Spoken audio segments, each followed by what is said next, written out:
Assalamualaikum warahmatullahi wabarakatuh.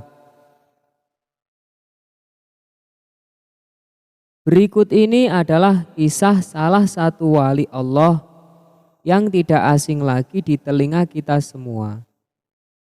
Jaka Tingkir itulah namanya. Jaka Tingkir adalah seorang wali yang saat ini sedang ramai dibicarakan.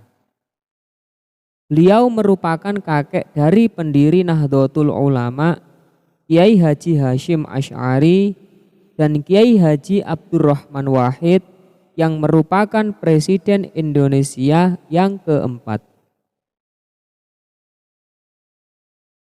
Lalu, seperti apa biografi dan perjalanan hidup Jaka Tingkir?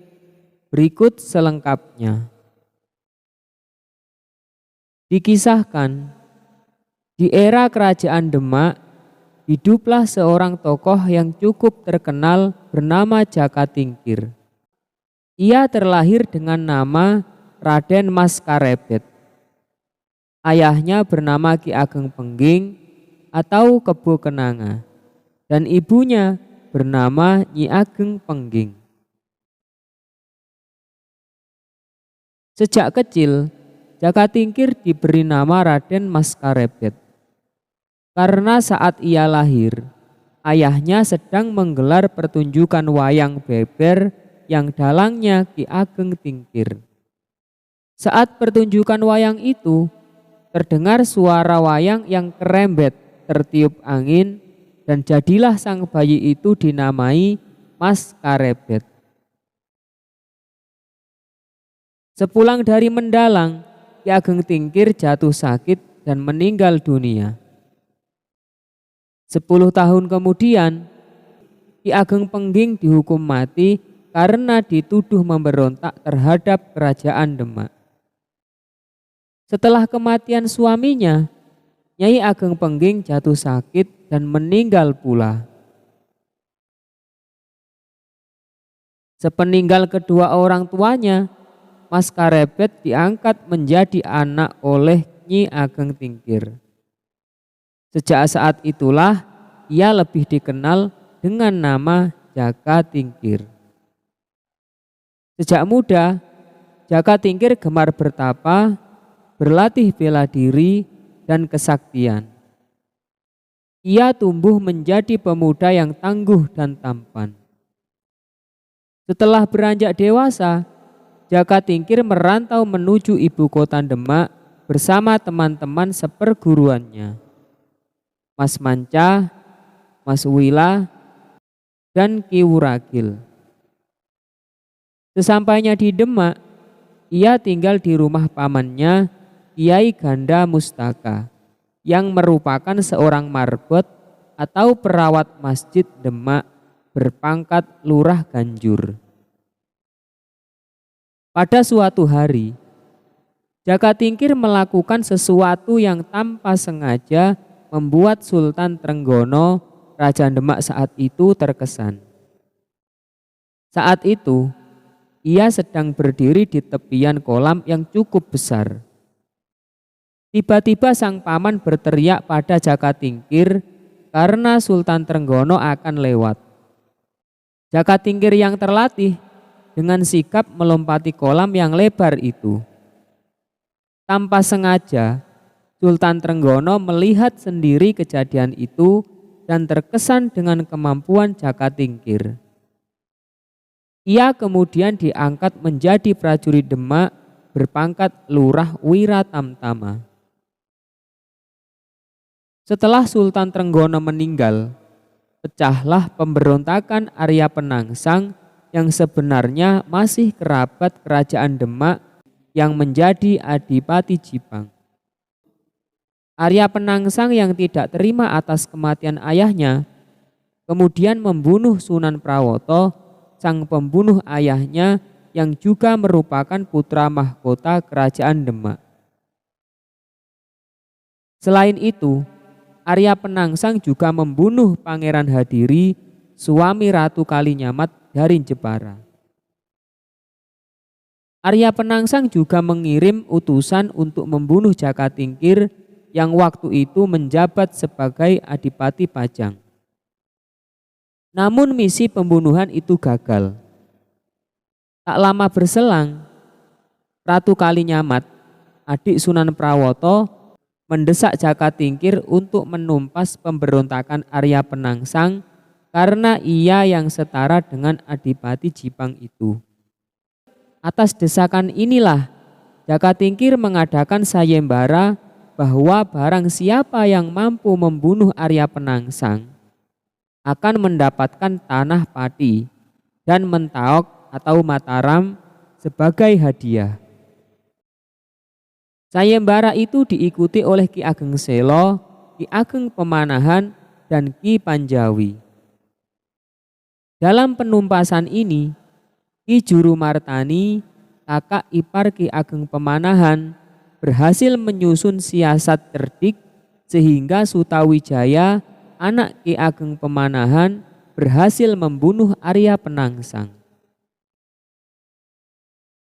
Setelah pemberontakan itu, pusat kerajaan Demak dipindah ke Pajang dengan Jakatingkir sebagai rajanya. Sementara itu, Demak dijadikan daerah kadipaten dengan anak Sunan Prawoto yang menjadi adipatinya. Dalam kepemimpinannya sebagai raja, Jakatingkir mengangkat rekan-rekan seperjuangannya dalam struktur pemerintahan. Mas Manca diangkat menjadi patih bergelar Patih Mancanegara, sementara Mas Uwila dan Ki Wuragil dijadikan menteri berpangkat Ngabehi. Sementara itu, Jakatingkir yang saat itu bergelar Hadiwijaya masih belum melaksanakan separuh janjinya dalam sayembara itu.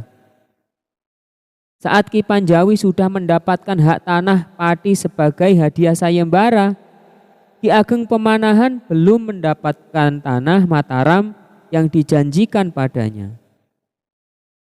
Rupanya saat itu Jakatingkir cemas mendengar ramalan Sunan Prapen bahwa di Mataram kelak akan lahir sebuah kerajaan yang mampu mengalahkan kebesaran kerajaan Pajang.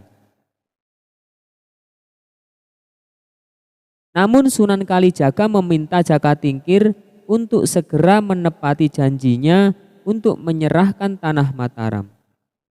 Waktu itu, tanah Mataram sendiri merupakan bekas peradaban kerajaan Mataram kuno yang sudah tertutup hutan bersama alas Mentaok. Setelah menerima hadiah dari Jakatingkir, Ki Ageng Pemanahan sekeluarga, termasuk Ki Jurumertani, membabat hutan itu dan mendirikan desa Mataram.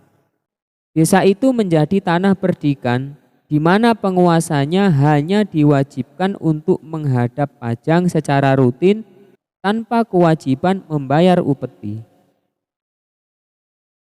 Pada tahun 1568, untuk pertama kalinya Ki Ageng Pemanahan bertemu Sunan Prapen dan meramalkan bahwa Mataram akan menaklukkan Pajang melalui keturunannya. Ramalan itu sampai ke telinga Jakatingkir. Ia pun tak lagi merasa cemas dan menyerahkan semuanya pada kehendak takdir.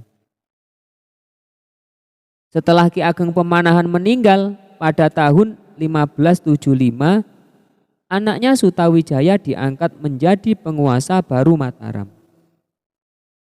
Ia diberi hak oleh Pajang untuk tidak menghadap selama setahun penuh. Setelah setahun berlalu, Sutawijaya tak kunjung menghadap Pajang atas kondisi di wilayahnya. Jakatingkir mengutus Ngabehi Wiralama, Mas Wira, dan Ngabehi Wuragil, Ki Wuragil untuk meninjau desa itu. Namun saat bertemu Sutawijaya, mereka diperlakukan kurang sopan. Namun kedua pejabat senior itu menyampaikan laporan secara halus pada Jakatingkir. Tahun demi tahun berlalu. Jakatingkir kembali mengirim utusan ke Mataram. Saat itu yang berangkat adalah Pangeran Benawa, putra mahkota, Arya Pamalat, menantunya yang menjadi Adipati Tuban, serta Patih Mancanegara Mas Manca. Pada saat itu Mataram telah maju pesat. Sutawijaya menjamu tamu dari Pajang itu dengan pesta besar. Di tengah pesta itu, putra sulung Sutawijaya yang bernama Raden Rangga membunuh seorang prajurit Tuban. Arya Pamalat melaporkan keburukan Sutawijaya dan keluarganya. Seiring waktu, konflik antara Pajang dengan Mataram terus memanas. Perang antara Pajang dan Mataram tak terhindarkan. Pasukan Pajang yang jumlahnya lebih banyak harus menderita kekalahan. Jakatingkir semakin tergoncang saat mendengar Gunung Merapi tiba-tiba meletus dan laharnya ikut menerjang pasukan Pajang. Ia pun meminta pasukannya untuk mundur. Dalam perjalanan kembali ke Pajang, Jakatingkir singgah di makam Sunan Tembayat. Setelah melanjutkan perjalanan, ia jatuh dari gajah tunggangannya sehingga ia harus diusung dengan tandu hingga tiba di Pajang. Sesampainya di Pajang, sakitnya bertambah parah. Saat itu pula, ia berwasiat agar anak-anak dan menantunya jangan ada yang membenci Sutawijaya. Karena perang antara Pajang dan Mataram, ia yakini sebagai takdir. Selain itu, ia sudah menganggap Sutawijaya sebagai anaknya sendiri. Tak lama berselang, tepatnya tahun 1582, Jakatingkir meninggal dunia. Ia dimakamkan di Desa Butuh yang merupakan kampung halaman ibunya. Demikianlah biografi dan perjalanan hidup Jakatingkir. Semoga bermanfaat dan bisa menambah pengetahuan kita. Apabila ada kesalahan dan kekeliruan, mohon koreksi dengan cara komen di bawah. Kesalahan hanya milik manusia dan kebenaran hanya milik Allah Subhanahu wa Ta'ala. Wassalamualaikum warahmatullahi wabarakatuh.